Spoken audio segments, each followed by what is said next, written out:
Episode 12. A Man is a House. Every time a new painting appeared in the temple of the teacher, it became a real event. The students already knew that this was not just an image that brought aesthetic pleasure, although the paintings were technically perfect.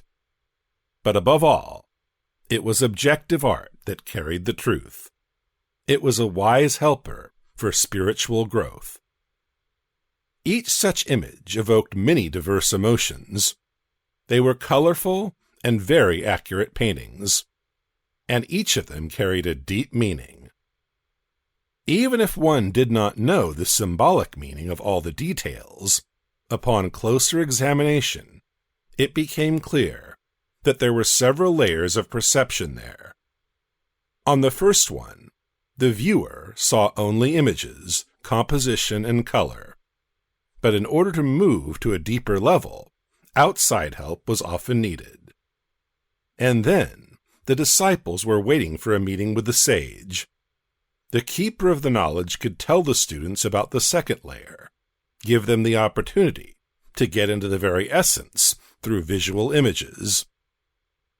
The canvas depicting a large house appeared in the temple only yesterday, and the students wanted to learn about the true meaning of the painting as soon as possible. While they were waiting for the sage, they managed to carefully examine it. In the center of the composition was a solid 2-story house with a red-tiled roof. There was a kitchen on the ground floor, a bedroom and a bathroom on the second floor, and a stable in a small annex. The house stood in the garden with shrubs, a lawn pot, and fruit trees. There were people working inside the house, but they could not produce anything good, and something was clearly wrong there. Because of this, the picture seemed surreal. Every detail seemed to scream, "This is wrong, unnatural. It should not be like this." A maid in a lace apron with a duster tried to approach a horse from behind, but it kicked her, and the woman flew back. An expression of surprise, fright, and indignation froze on her face. A groom was carefully putting the saddle on the kitchen table. A gardener was working in the bedroom, enthusiastically trying to cut through the leg of the floor lamp with a pruner, and in the bathroom, a cook was trying to eliminate the leak with a ladle. A plumber soiled in earth was holding a hammer and a monkey wrench, intending to use them to trim the bushes in the garden. At the same time, it was clear that he had already managed to mess things up.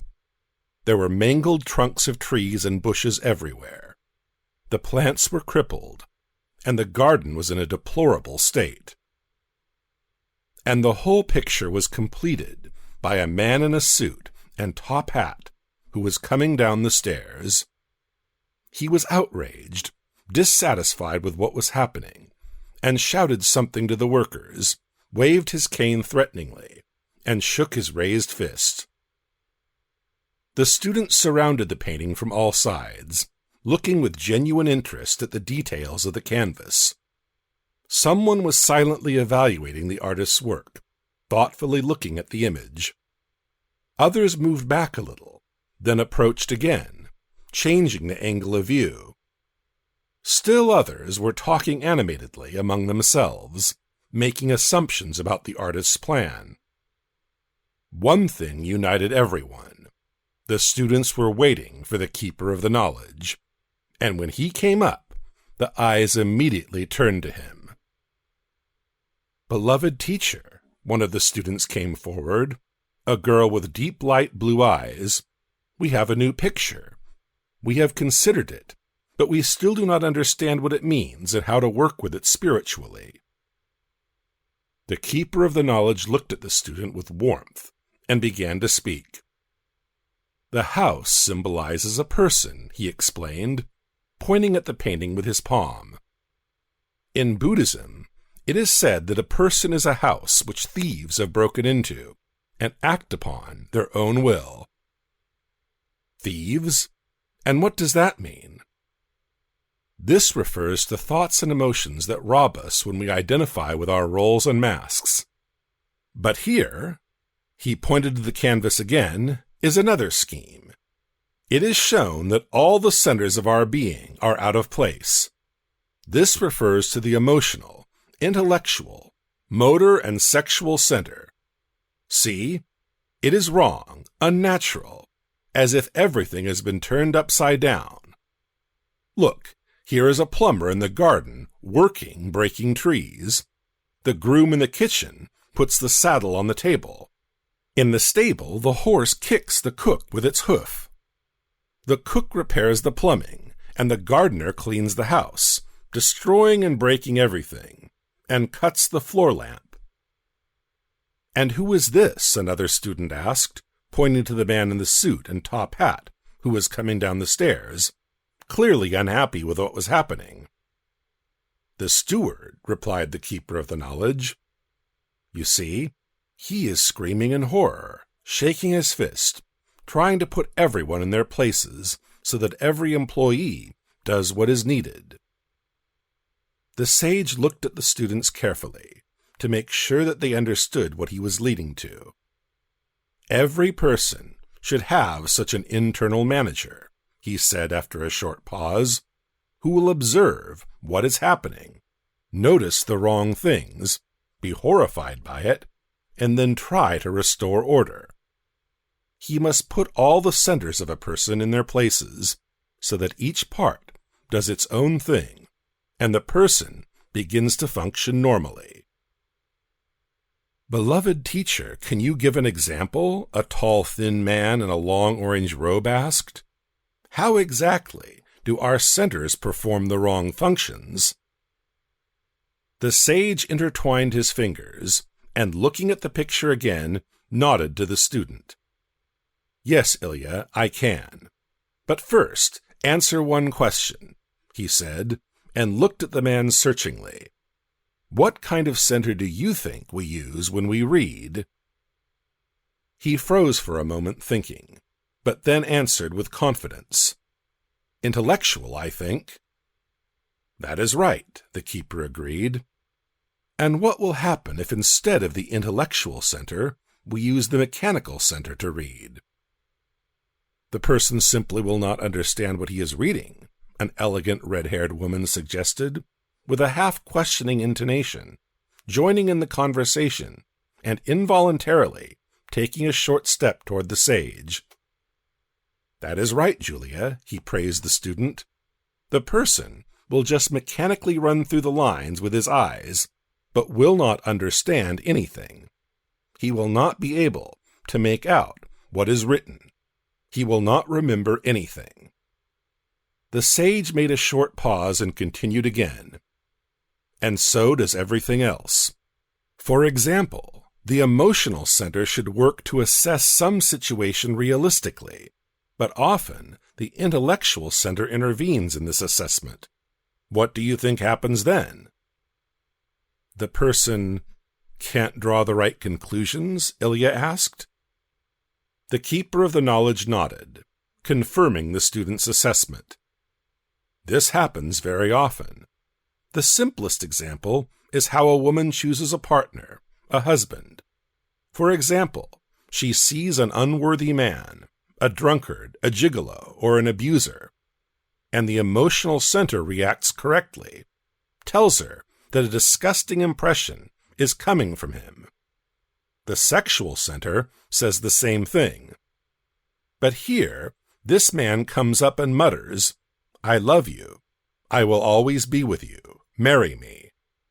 And here, the intellectual center is connected and begins to incorrectly assess the situation.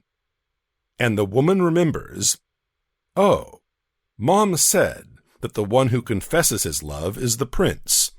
Maybe I don't understand something. Maybe he should be like that."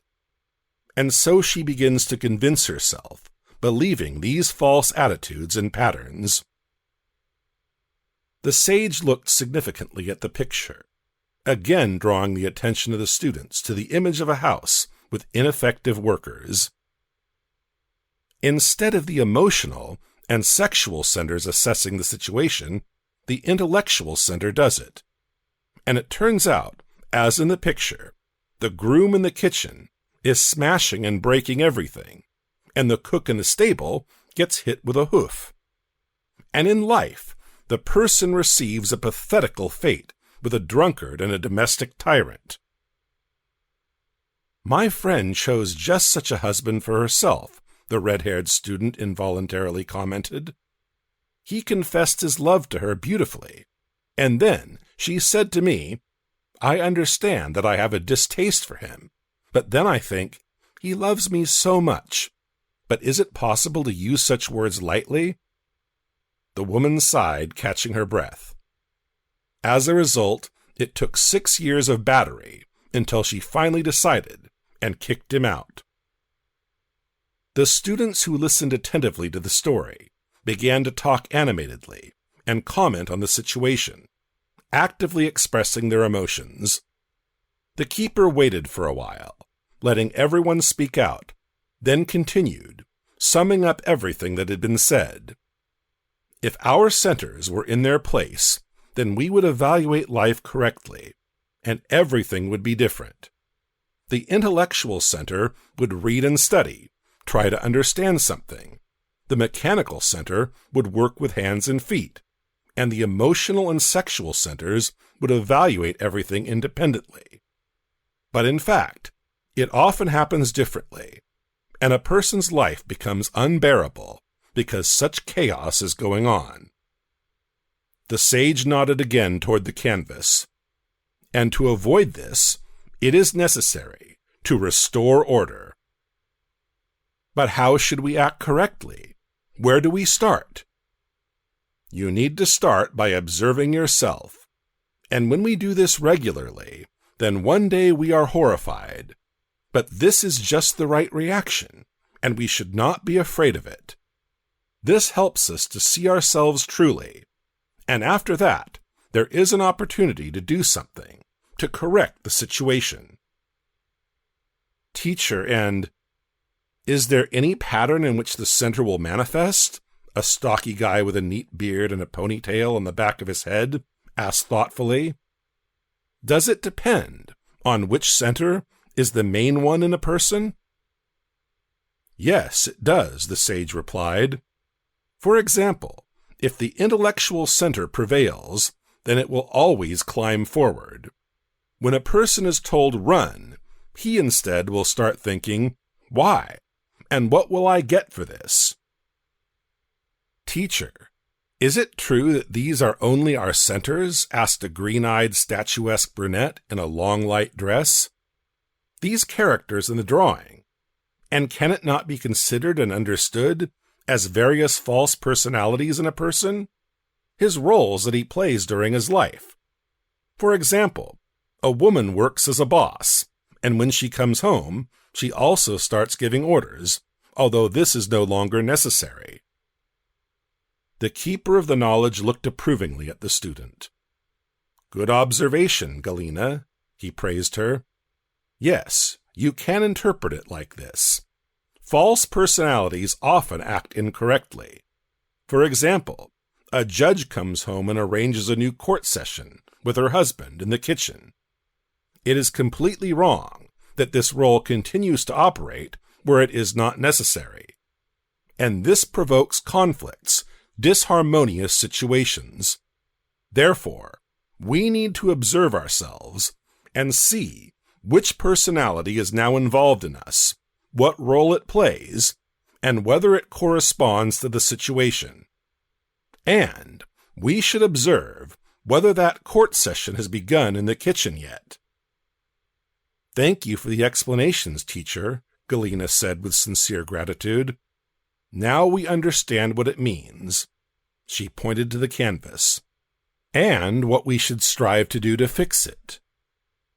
She turned to the other students, and a wave of approval and agreement swept through the audience. The keeper of the knowledge accepted the gratitude with a smile, and sent back the energy of kindness and support. The faces of the students lit up with joy, beaming with beauty and inspiration, as if they shone from within.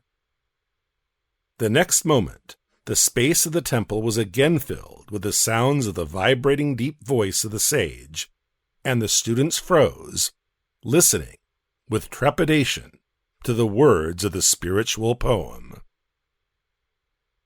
Some people ever go to die, but others come to be eternal. And some are doomed to empty nigh, and others get the essence kernel. Some people suffer by a sin, but others excellence acquire. And some of nothing ever wean, and others make a noble choir. We invite you to join spiritual seminars, workshops, and retreats hosted by the Leader Masters. Reveal your superpowers, find your predestination, and accumulate power to gain well-being and bring your goals to life. Send an email saying, "I want to join the seminar" to our mailbox, and we will give you all the information. See you soon.